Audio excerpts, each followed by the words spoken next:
Hi, Jay. How are you? Hello, Amaya. How are you?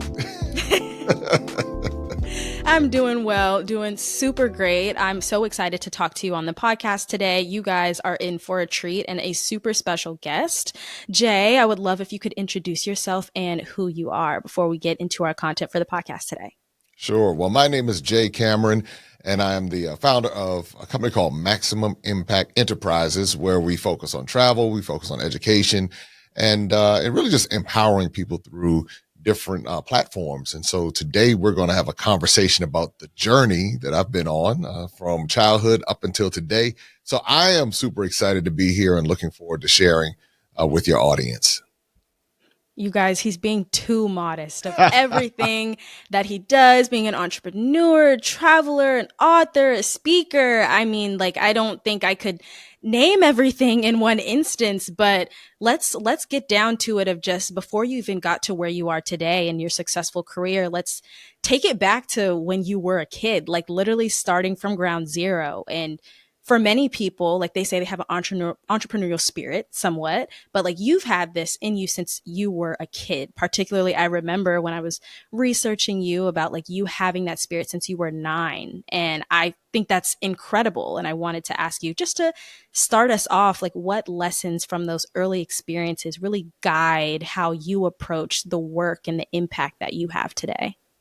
Well, taking me back to 9, I do remember looking at a Money magazine on my grandparents' sofa. Wow. And it was talking about a construction company. And I remember back then I said, one day I want to have a construction company. And of course, I didn't understand anything about all that went into owning and operating a business, but there was something about being independent and being able to create my own opportunities that was attractive to me at the age of 9. So it started this curiosity, and I was curious. And I think that's one note. If you're someone who's curious, that is one of your assets. And that curiosity led me to actually trying to start a small bit engine repair company when I was 13. And my grandmother, she paid for a correspondence course to teach me how to rebuild small engines. And I had a go-kart that I would break down. I would fix it. And I was fixing my friends' go-karts in the neighborhood. But from there was always this thing, this curiosity that said, you know what, you can go and you can learn and you can try. And then I was willing to try. And so everything didn't pan out the first time, but that didn't discourage me. As a matter of fact, it was kind of fuel that kept me going. And so that's where it all began, the age of 9 and then 13 and then just continuing until my adult years. And I was willing to do a lot of things that most people weren't. And so I've done everything from door to door sales. I've sold watermelons out of the back of a U-Haul truck. I've sold cars. I had a car dealership. So it was always some sort of venture that I was trying. And so, but each venture taught me a new lesson. So again, I didn't necessarily succeed at all of them, but there was something that I was able to glean. There was a confidence that I was able to develop. And so that each level of that confidence gave me the ability to say, okay, you know what? Let's try this. That didn't work last time, but that's okay. What did you learn from it? Yeah. Yeah. Wow. Like even just the watermelons out of a U-Haul truck. I would have never like thought about that. And I think you touched on something that's really important of just you had the confidence and you had like the determination to figure out what you wanted to do of just going and trying everything, which oftentimes more than not nowadays, it's like pick one thing, kind of stick to it, or at least like where I've grown up for that to be the perspective, especially like as young folk may right now, at least of growing up with, go to school, get good grades, go to college, get your job, and that's it. But really, like the momentum of being an entrepreneur has picked up so much over the past couple years. I would say maybe like the last 10 to 15 years or so of really seeing an uptick in that and figuring out like what is the path to being a successful entrepreneur. And you would know that, but you found that through your own direction, like you just shared with us. And so, through all of the things that you do that I mentioned earlier, that you guys, of course, can go back and listen to, but I'm going to share again because I'm all for giving people their flowers of you literally being all of these different things from an author, a speaker, philanthropist, on top of being an entrepreneur. Like, that's so many different directions. And I wonder just in your words, how do you stay intentional about the direction that you're going in without feeling like you're being pulled into too many places? I had to develop that skill because I Mm, used to be pulled in too many different directions. So now what I do is I compartmentalize everything, even how I set up my calendar. mm, I own a snow removal company and a landscaping company. So it's a property maintenance. That's what it's called. So those are seasonal businesses. So everything I do is seasonal, and that allows me the ability to have flexibility in life. But really, I go along with what I'm feeling. Sometimes I'm kind of a free spirit. So if I'm feeling like I want to focus on the speaking thing, then I focus on that. If I want to write a book, I'll go write a book. If I want to go write a production, I'll do that. But that it wasn't always like that. I had to really spend time developing skill sets. So this is why focusing is important, because if you're doing too many different things and you have not mastered anything, then you're scattered. So I've been speaking publicly since I was 14 years old. And there was something that someone saw in me that I didn't see in myself at 14. It was my junior high school principal, Miss Vera White, in Jefferson Junior High School in Washington, D.C.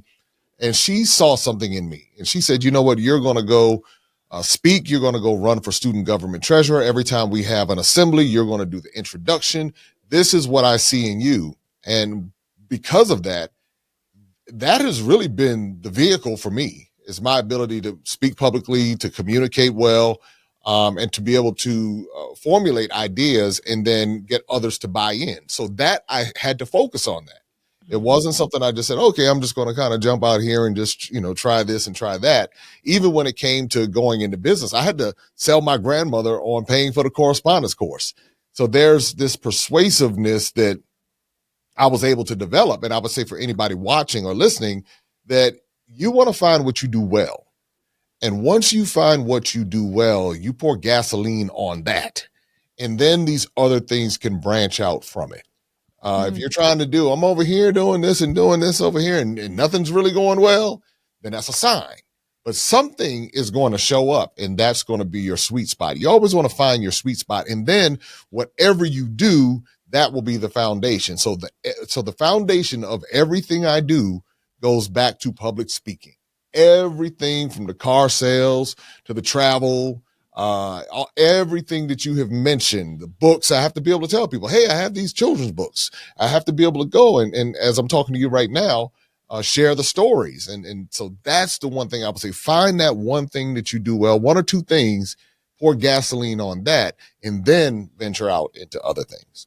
yeah. Wow. Honestly, that's a great way to think of it. It's like when you have that core piece that's like set on fire and then you have the gasoline, that's like the different trails. And when you put the fire to that, it really helps to ignite everything else that's around it from that core thing. So I think that's really important that you shared that. And it's also important for, of course, us to understand as we're wanting to do more than just one endeavor for a lot of multifaceted individuals. And I want to touch a little bit more on kind of each of the different passions that you have and all the different ways that you create impact, starting with travel. How did that come to be? How did that happen? Hmm.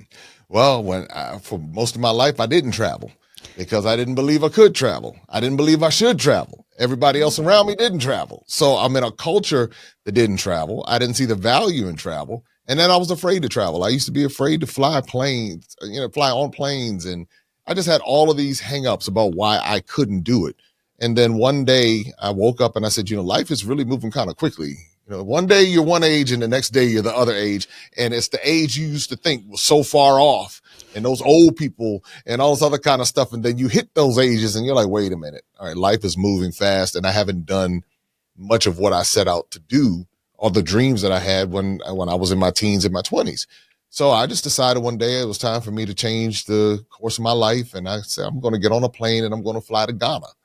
And Ghana was the place I wanted to go to. I'd heard about all these other places in the world. I said, but I want to go to visit Africa. When I take my first trip across the pond, I want to go and visit Africa. And I want to visit some place that resonates and connects with me from a historical standpoint, an ancestral standpoint, and just curiosity. And that's where it all started. When I landed in Ghana, I'd heard all of the negative things. You don't want to go. They're not going to like you, all of this other kind of stuff. And what I saw was completely different. And that's when I knew that there were a lot of missing pieces in my life. And this is why I say if I have one regret in life, and I've done a lot of wild things in my life. Most people would have regrets for some of them. I don't, but there's only one regret that I have is that I did not travel in my teens and my 20s. I did not do it. And I said to myself that I couldn't do it. It really wasn't a priority and I didn't see the value in it. But when I got to Ghana, I realized how much I was missing because I was listening to other people and the stories that I had been told my entire life were largely inaccurate. And I said, wow, I've been walking around believing things that weren't entirely true. And so that's the one regret I have. But when I went to Ghana, it's like my whole world expanded. It's like I discovered a new person because now I'm starting to see things differently. I'm not seeing it through anyone else's lens but my own. And that's the one thing I would encourage anyone watching or listening right now. Go see the world. And even if you don't have the means to do it financially right now, but to explore, there are all kinds of videos and resources where you can start to explore and learn more about other cultures, because what it did for me is it showed me a void in the culture that I came from. And this void was where we really thought we knew everything there was to know, but in reality, we knew very little. And so I started taking people around the world and started showing them Africa and South America and the Caribbean. And you would watch people, whether they would be in their 20s, 30s, 50s, 60s, into their 90s, and you would watch them, that you would literally watch their minds expanding right there because they realized, wait a minute, I've been missing a lot of these different pieces of information and different experiences because I was thinking one way. So that's what happened. I went to Ghana. I saw for myself, and then I knew others who needed to see it. And that's when we hit YouTube strong, and we started from the social media perspective, but then we wanted it to be something a bit more tangible. And that's when we curated and I started sharing these travel experiences and just over 2,000 people in 4 years. That's what I'm saying. Over 2,000 people on our travel experiences in 4 years. And it was all ignited by that one trip to Ghana. I don't even have words because like I'm just like it's so crazy. It's kind of like the principle of like when people say, "How do you know if you don't like something or what you know about something if you haven't even tried it yet?" And then you put that same thing to travel and suddenly it doesn't seem as ridiculous to try the idea of like, maybe I do need to go out and experience stuff for myself. And I love that you not only took the journey for yourself and experiencing your mindset, but you take people along for the journey now. And you get to see this in real time every year for the past 4 years of seeing people like unlock new pieces of themselves that they didn't know before they started this journey. And you would have never gotten to know yourself if you never had that experience. And I can't even imagine like what life would have looked like or have been different for you. But luckily you don't have to figure that out because you have this road now of going to all these different places, like 40 plus different places, 40 different like it's just so many countries in Africa and beyond, like you said, for like the Caribbean and so on and so forth. And I want to know from your perspective, how has experiencing like all of these different cultures kind of shape like how you see like leadership or maybe even like purpose and career growth with now all that you know and all that you do? Well, when I took the trip, I didn't know what was happening in that moment. I just was kind of going on a trip. I had instincts, I had a feeling that I needed to do something different. And so after going, what it did was it taught me empathy, and not from a sad perspective, but just showing me how close-minded I was, and even showing some of the biases that I had and how I'd been influenced. And so now, I mean, I have family all over the world. I mean, there are places like Ethiopia when people say, "Oh, Ethiopia, oh, everybody's over there sick with the babies with the flies and everything," and then I'm riding through Addis Ababa in Ethiopia, or Addis, as they would say there. I'm riding through, and I'm saying, "Wait a minute, this is not what I was expecting in the kindness of the people." And when I go to Egypt, or if I'm in Nigeria, or if I'm in Cuba, or if I'm in Colombia, I'm listening, I'm seeing this, and I'm saying to myself, These are experiences that are priceless. And so, from a leadership perspective, now keeping in mind, all of this happened over the past 4 to 5 years, 4 to 5, not 45, over the past 4 to 5 years. So there was a whole life before that. And so now I'm taking all of the experiences with leading a summer camp, with writing productions and leading a cast and being a community leader within the Washington D.C. metropolitan area, and I'm bringing that to international travel. So now the confidence is there to lead people around the world because of what I did with summer camp. So I tell people all the time, I said, well, Jay, are you going to do life camp again? I said, I don't know. I said, but I don't think I've stopped. I said, because I lead adult international field trips. And so I have the instincts and the experience from 12 years of running a summer camp. So I know what people need. So from a leadership perspective, what international travel did was just expanded my skill set.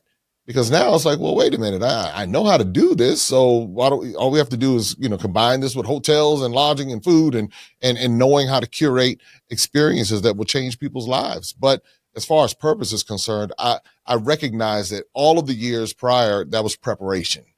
And that's what I want to say to your audience today. So when I was in my 20s, I was a radio announcer, and I was working at summer camps at that point in time. I was working there as a counselor. Little did I know that that was preparation for today. So when I'm a radio announcer, top rated radio announcer in my 20s, I didn't think that YouTube was not jumping off at that point in time. So there was no such thing as a podcast. It was like you're on the air, you're a DJ, you're a jock, you're a personality. But what that was doing was preparing to be able to communicate and share with people today the importance of the things that we're talking about: traveling, preparing your career, and being able to position yourself, being patient with the process. Because in those 20s, I was impatient with the process. I didn't understand why I couldn't be a star in that moment. Why can't I be at the top of my game? Why do I have to pay my dues? Why am I dealing with these people on this job who don't respect my skills and all of that? I didn't understand that that was a part of the journey that was preparing me for today. And Mm-hmm. so that's the thing I want everyone to hold on to. So leadership, yes, taking people around the world. Purpose, yes, taking people around the world. But to the people in your audience right now Mm-hmm. who might not be advanced in their careers yet, I want to encourage you to embrace every moment of everything you're going through right now. I remember one story in particular. I was working at a radio station, and I would stay after my shift to perfect my craft, editing commercials and listening to myself, going over and over and over and practicing and rehearsing. And the other jocks were looking at me like, man, go home. I was like, no, no, no, I need to really get this down. Let me make sure that I'm putting the work in. When I started working in video editing, I would do overnights, to get a video right. And so now it gives me the instincts when it comes to producing documentaries, when it comes to producing commercials. I have those instincts from the dues that I paid early in my career. So please do not despise small beginnings, because that is laying the foundation for what's to come. Yeah, heavy on the small beginnings piece, because that can be quite frustrating. Like, It and can be. and it's really, and I don't know another word to describe it besides like how someone would typically describe it, of just viewing it as, oh, this is so annoying. Why can't I be, trying to fast track it, of why can't I be where I want to be right now? And like, again, like you said, those small steps of intention and putting in that work now have enabled you to just have these instincts later, where you don't have to, at this point or at this season, like in your life, you don't have to go back and maybe view a video to look at how video editing should be done. You're not doing the same things, but that comes in practice. And you can't practice if you don't do it. Can't practice if you don't do it. That's right. So, I mean, you just have to. And I think that's something like everybody just kind of has to get used to, especially when you're starting things new, when you're pivoting, or even when you're starting new ventures. Like, I'm sure every single time you started a new venture, there was something else that you had to learn, but I'm sure you didn't like shy away from it. You had to lean into it. It was another small beginning at a different season, but that doesn't make it not as impactful. Well, I'm still learning. You'll never stop learning. Mhm. I'm learning new systems, new programs, new AI. There was no such thing as AI. And so you're learning all of these new things, and at least so that if you understand that you'll always be learning, you'll never arrive at a place. Now, it will get better, don't get me wrong, but you'll never get to this place where I don't have to learn anymore. Yeah. That's when you start to decline. So you always want to constantly be learning. Yeah. Right when you feel like, I think I'm done. You're not even close to the No, peak of where you think it is. Because I've said that myself. I'm like, you know what? I think I've hit that something. I've hit like, my peak. Absolutely not. And the universe was quick to show me that I didn't. It's like, oh yeah, okay. Let's see if you can do this. that's right. That's right. And I think if you mindset plays a lot into it. Mm-hmm. And I would say another component, and this is like on the human level, I needed to mature a lot. I was very, very immature in my thought process. I was very immature in just and I'm talking about when I was getting started. Had a lot of talent and even had a lot of wisdom, but I was still very immature. And there were a lot of issues that I needed to work out as a young adult that I had not worked out. And what I was really trying to do was hide behind my success. And I, I didn't need a certain amount of success because I would have self destructed. And I watched a lot of people self destruct because the success came to them too early in their maturation process. So it had nothing to do with age, really, because I know a lot of mature people in their teens and 20s and 30s. But for me, I was very immature. And had I received the success that I have now, it would have been very unfortunate because I wouldn't have been able to handle it. And my ego would have been out of control. I would not have had a level of humility to know how to manage a team and know how to treat people and have empathy and to understand that people go through different things and to be able to stop long enough and say, I don't know that person's story. So let me not just assume the worst about that person, but let me take a little bit of time to if I'm in a position to, let me take a little bit of time to get to know them, listen to them. And so that's another skill right there. Being able to empathize with people, knowing how to treat people. Now, flip side, people will try to take that kindness for weakness and they'll try to take advantage of you. And Mm. especially when they perceive that you're young. And oftentimes the mistake we'll make is we'll perceive that someone is young and that means they're naive. But that's not always the case because some of the sharpest people I know and some of the most mature people I know are actually in their 20s. I know some 60 somethings that could take some lessons from some 20 somethings as far as maturity is concerned. But with that, I will say that as you get to know yourself, if there are issues that are unresolved, go address those issues because that will be the thing that could either help you ascend or descend. And that's something that I didn't have a lot of people telling me that. So my journey was a little difficult along the way because I didn't understand those things. But, as I've gotten older and learned, I would put that right there with anything else. All the knowledge, all the insight, all those different things, I would put really knowing and learning yourself. And if there are areas that you need to address them. Yeah, you woke a couple of things up with that for sure. Of just one, the success early piece and being mature enough to. It's like that saying of if you really get what you want right now, will you really be prepared for it? Are you sure?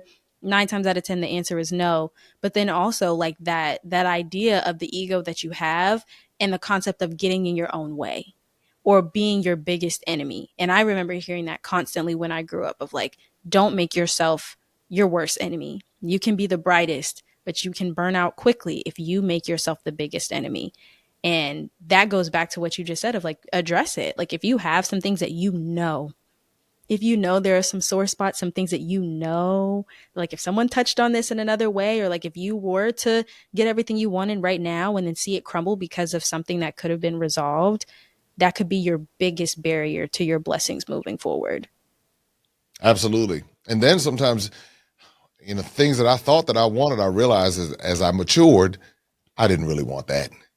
Things that I thought I wanted to be Um, I mean, don't get me wrong. I mean, I love, making a lot of money, but don't get me wrong. But at that point in time in my life, I wouldn't have known what to do with it. I would have been trying to medicate a lot of issues from childhood. And so I grew up in a fatherless household. And so there were a lot of issues with my father that had not been reconciled. So I would have unknowingly been trying to medicate those issues that I carried from childhood. And so just being real with yourself and not trying to, because what'll happen in a social media world is that you can kind of create a character, the character you want to be, or the caricature that you want to be. So you can kind of create whatever reality you think you want.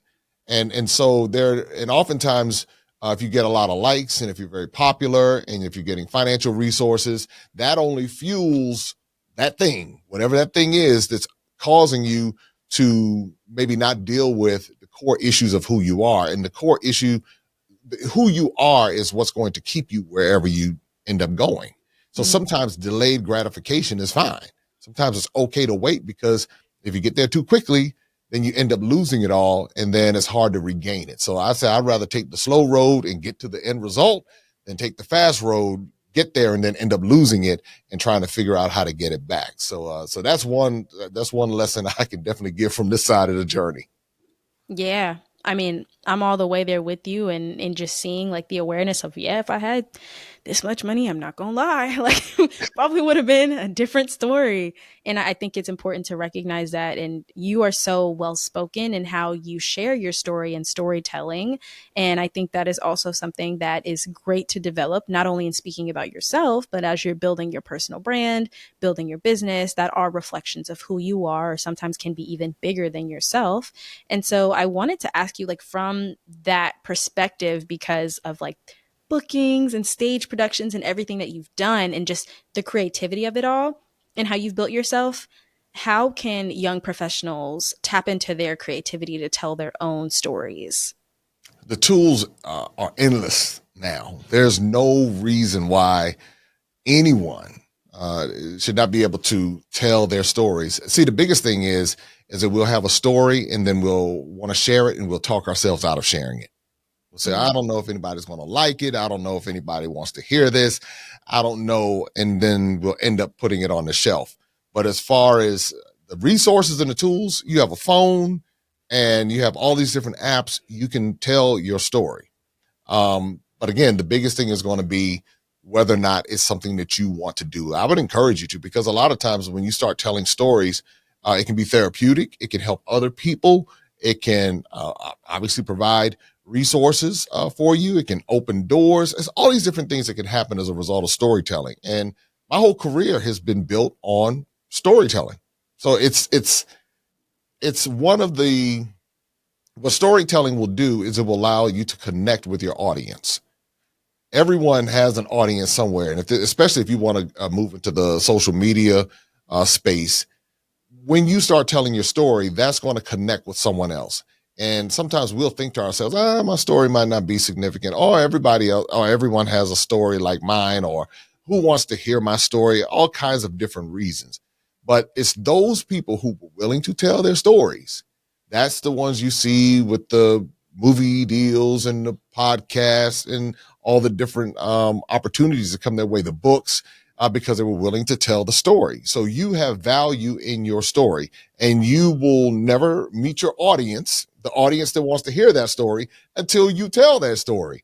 And guess what? There are a lot of people who want to know how you've accomplished something, how you created something, how you overcame something, how you formulated something. Maybe it's just your thought process. There are people who want to know, and they're only waiting for you to share your story. Hmm. I think there's some other piece to that as well, of like all of that good information, of just like you learn so much from yourself when you have to say it out loud too. That's what I've noticed, even going through whether it's the podcast or getting to like speak at my university. There is so much that I learn about myself. And then I find out there's even more that I can share once I speak about it out loud. And it's kind of like the same concept almost of like manifesting, like where you're Speak out loud what you want. And so, how do you want people to hear you if you're not doing that? Even in conversations, always, start small, figure out what you want to do. But ultimately, you can get so creative with how you share your story. And you are such a great example and like the embodiment of that people can look towards. Well, I tell you, it's in the beginning, I was very insecure about telling the stories Hmm. because I wasn't sure how people were going to receive. I was worried about, you know what, the biggest issue I had. This is going to resonate with a lot of people. The biggest issue I had when I was getting started was the fear of the opinions of what other people were going to say or think. Mm. So I would not want to stand in front of an audience, and my conversations and my talks and my keynotes are very personal, but they resonate. So when people come, oftentimes they're walking away crying, not because they're upset, but because they can relate. And now they have answers and they're inspired or something touched them. And I was like, wow, if I just kept all of this stuff to myself. But it was once I got over worrying about what other people were going to say and how they were going to receive me or perceive me, that was when I started to move to the next level. So for someone watching or listening right now, if that is your issue, the way that I had to confront it was I had to constantly go into uncomfortable situations. And that meant me going on public platforms Mm. and talking and sharing. And then I would have to go back and critique or someone else would critique. And I hated that when someone else would critique, but it was what I needed. And so again, it was preparation for later and when different opportunities would come. And you know what? I don't believe the ultimate opportunity has even come yet. I believe it's on the way. And that kind of speaks to what you were saying about the manifestation. It's like everything I do is intentional because I believe something else is coming. And so by operating and flowing like that, something else would always come because the confidence was there. But then the execution of what I believed is something else coming. So I'm constantly putting myself out there. I'm constantly going places, constantly doing things, constantly talking and sharing. And so, but again, I used to have this incredible fear of what other people were going to think and have to say about me or my message. And it was when I started confronting that I really, I started unlocking the doors to where we are today. Yeah. I appreciate you being so real about that because I think, even in public speaking, there are some things like that we just have to talk about. Of, well, no, I didn't just immediately start off the cuff. Like I was just a professional TEDx speaker, like out the gate. Like, no, I had my own trials and tribulations. And I saw a TikTok yesterday of like, the most like even successful people that you see around you, they had a season that you weren't there for or a season that you weren't there to see. And that's the Absolutely. perfect example, literally, of just we're not there to see everybody's beginnings all of the time, but trust me, it does not mean that they did not go through some of the same things that you went through, or we're not thinking some of the same things that you were thinking of. And so just to hear you talk about how you grew from that, but also how you did not try to go over the problem, you went straight through it, is super impactful in seeing where you are today. I can tell you when I climbed Mount Kilimanjaro, and I needed to do that. That was a need to do. There's an old saying I remember. They would say, well, people would, pray for the mountain to move out of the way. I'm just praying for this mountain to move. And I thought to myself, I said, but there's some mountains we're supposed to climb. There's some mountains that when we climb the mountain, we're going to develop something in us as a result of each step. And this is what happened on Kilimanjaro. Each step taught me a new lesson because each step took me to a new height. And I was able to see something new. There were parts of Mount Kilimanjaro that looked like someplace in outer space. I couldn't even believe it. I was like, what plant is that? It looked like a cross between a artichoke and a cactus. And I said, well, what is this? And then when I woke up in the morning above the clouds, I'd never found myself waking up in the morning above the clouds, and I looked out and I said, wow, look at this view. But I had to work to get to 13,000 feet. And then when I finally reached 19,300 and some odd feet, and I'm looking and I'm saying, I reached the top of Mount Kilimanjaro, the tallest mountain in Africa.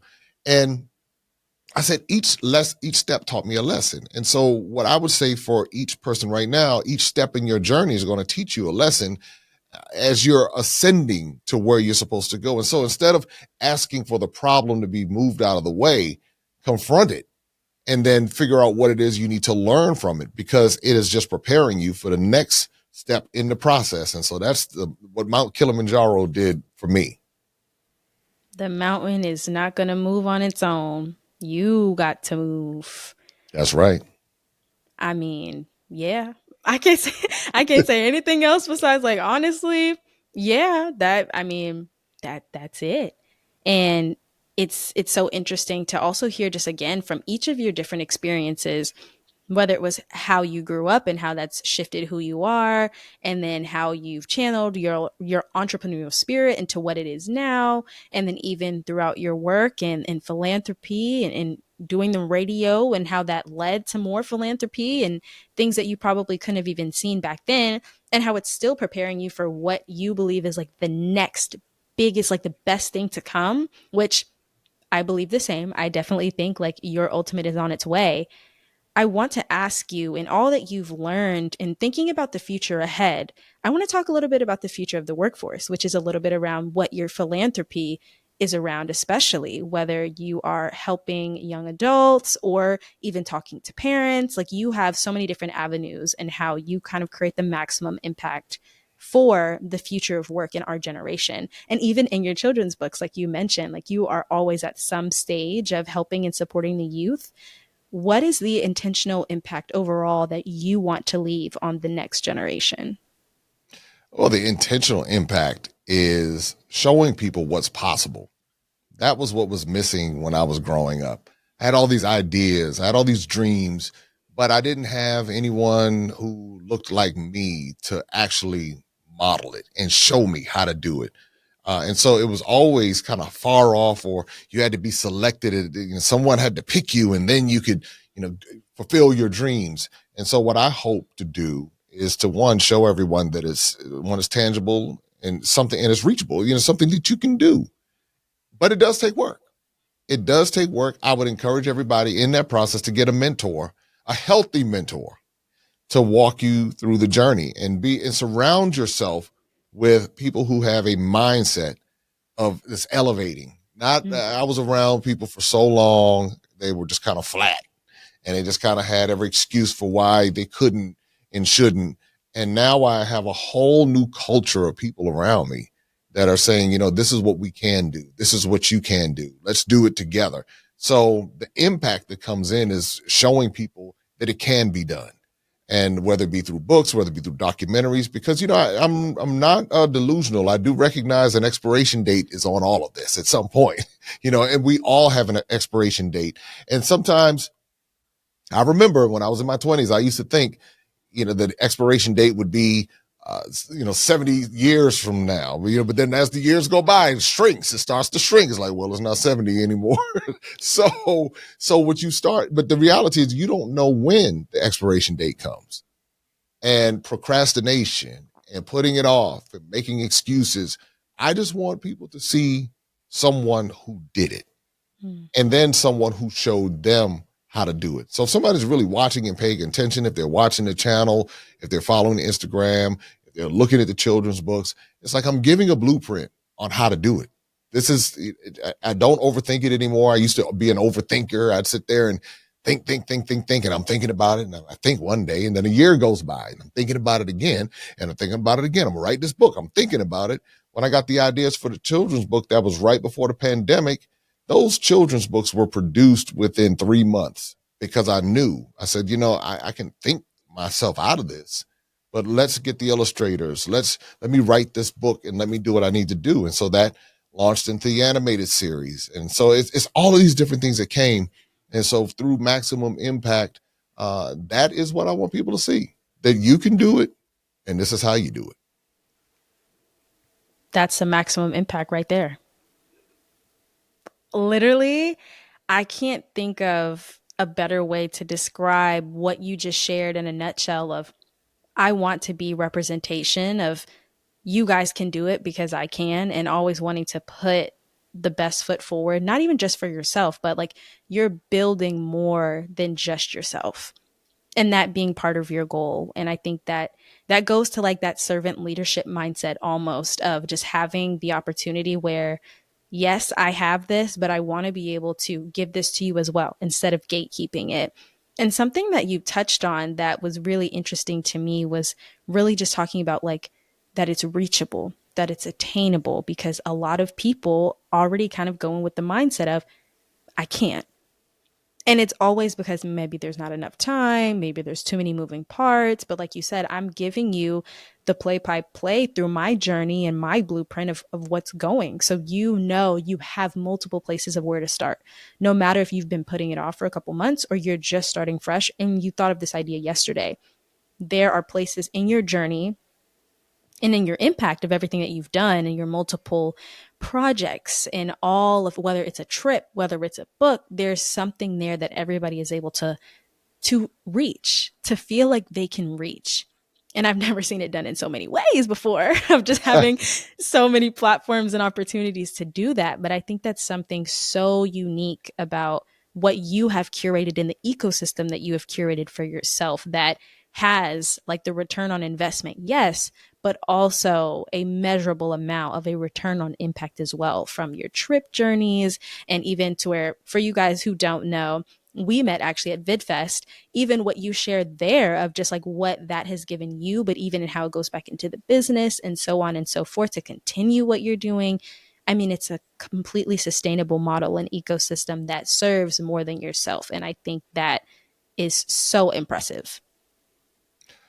I tell people all the time is that if you, one, help others solve a problem, then you don't have to worry about resources. Now, I don't say that lightly because people may try to take advantage of that. But if you're providing legitimate value and you offer it at a fair price, then you won't have any problems with the resources. And I don't even wake up in the morning thinking about, oh man, where's the next dollar coming from? It's now to a point where it's how can we continue to have more impact? How can we continue to touch more people's lives? And so when you do that, then the word will spread. If you do good business, then people want to do business with you. And you know, when when when others are watching you, they can tell whether or not you're sincere or not. Mm. And that's the thing and then the results. I tell people one thing: sincerity, and then delivering the results. If you have that going in your favor, you're already going to be in an advantage because so many people fail at both. So at least if you deliver the results and you're sincere, then someone will give you a chance. And then after a while, you'll be in a position to give chances. But don't ever take that position lightly. Do not abuse it. Do not abuse people. Respect and honor people. Never look down on anyone because of their position or where they are in life, because we're all but one moment away from being in any position at any given time. So when we understand that and we approach life with a level of gratitude and humility, then even when people try to take advantage of you, because they will, even when that happens, there will be others who come along and override those who may try to come and take advantage of you. So, the other thing I would say is this: disappointments are going to come, things are not going to go your way. Learn how to get over, and when I say get over the disappointments, move past it. You're still going to feel it. Don't get me wrong. I'm not trying to sit here and diminish the feelings, but learn how to function and move past what's going on, because those disappointments will come. And that's something I didn't do very well early on. I would dwell on the disappointments. I would dwell on the situation, and then I would get, like in a funk because I'm dwelling on it. The one thing I would go back and do now is say, okay, I can't change what happened here. Let me learn. Let me keep moving forward and not ignoring what I'm feeling, but not allowing the feeling to paralyze me, because that's the thing, that paralyzation in the mind is what destroys so many dreams or stalls them, because we get stuck up here. And so that is a practice to say, you know what, now there are times when you need to pause, but then there are other times where you say, you know what, I can't let this disrupt my whole week let me just, keep moving forward. And sometimes you have to do it when you're afraid. Sometimes you have to do it when you're uncomfortable, when you're sad, when you're going through something. And then you learn how to still be functional, even when a lot of dysfunction is going on around you. Mind over matter. Feel like you were speaking to me 3 years ago because I was definitely in that mode of, oh no, even if the smallest thing happened, I was down for the count for the whole week. Like Oh, wow. I Okay. Okay. was gone. But I also didn't give myself the space to feel it out, which I think definitely would have helped at the time of really sitting there and talking about it and just being like, this sucked. Like, and just being openly like, this sucked. Okay, I felt it. It's time to go on. Like, that doesn't mean that my lunch date also has to suck, or that doesn't mean while I'm also watching TV, I have to feel super sad about it. But he's spitting facts, y'all. Please, please find a way to get over it. Like, and it may not be the same method every time to help you get over it. And it may not just require you to get over it. Maybe there are some things and some things you just got to go for other people, like have some support as well. Like sometimes you just have to know where your areas of support are. What are your methods of peace? What keeps you sane? What keeps you grounded? All of those things are so important to explore. And I think that leads to another point that you've also kind of echoed throughout the episode, which is just experience everything, use every experience. There are so many things, again, if you just take the time to really be present in those experiences and go back to them, you can find so many things that can help ground you along the way. Find your mountain, find what you want to stand on. How are you going to move after that? Keep moving to the top. Yes, you might get knocked down a couple times. That's life. But just keep going because you never know. That next step that you might take tomorrow, that could be it. Like, why settle for today's no when tomorrow could be a yes? You said it perfectly. You said it. So 3 years ago, you were, I guess you were coming out of undergrad at that point. Yes, I was coming out of undergrad. Yeah. Like I was finishing my last semester, probably as a senior. Didn't know what I wanted to do at all. I think I had just started my first HR internship. And I was like, okay, what am I going to do with this degree if like HR doesn't work? Luckily, it did work. But still thinking about like this was also around the same time that the podcast was born. Like I started working on the podcast in August and then I launched it in February the next year. But it was just like, whoa, like again, that idea didn't come until I just thought to myself, hey, there's not a lot of resources out here for us to kind of talk about what we want to talk about as students and share our story. Why not? And now seeing where that carried me, also in a super sad time, I didn't let that continue to build up to stop me from what I want to do. And I also think about that sometimes of just the switch kind of flipped of when I stopped allowing the worries to get past me was okay, how much farther is this going to push my dreams back? And I was like, ooh, I don't like that feeling. I had to accumulate it to another language that I knew I was fluent in for myself. And that was from success metrics. I Mm. was like, okay, so how many days is this going to push back my success on something? Even if it was a homework deadline, I was like, oh no, that's too much. Okay, we have to lock in. So taking that time and finding like where it made sense to me also helped me a lot. I mean, I think that's something that's, you know, learn. That's a strategy because sometimes people don't know how to make that shift in their mind. So when you said it, I was just kind of curious, how you went about making the shift at that point in time in your life because it's coming out of college. I imagine you're not knowing what to do. That sounds like that could be a very interesting place to be in Oh, life. yeah. Yeah. Yeah, quite tumultuous for sure. But hopefully one day I'll be able to speak on a panel about it as gracefully as you might. It's coming. It's coming your way. I see it. You have all of the factors there. All the boxes are getting checked. So I'm sure you will at some point in time, not too far off in the distant future. You'll be on platforms sharing your story with the world. I'm very confident of that.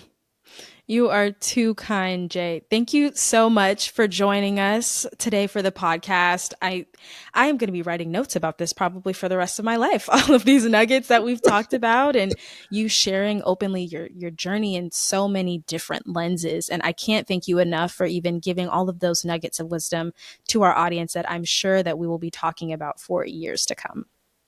Well, thank you very much for having me. It is a pleasure. And I am excited again to be here and to be able to share because all of the lessons that I've learned, and this is what I take away, were not for me, for someone else. And so I'm glad to be able, if someone was able to get something out of this, I hope that you would take those lessons and apply them and really keep them close to you because this comes from a long journey and we've just kind of scratched the surface, if you will.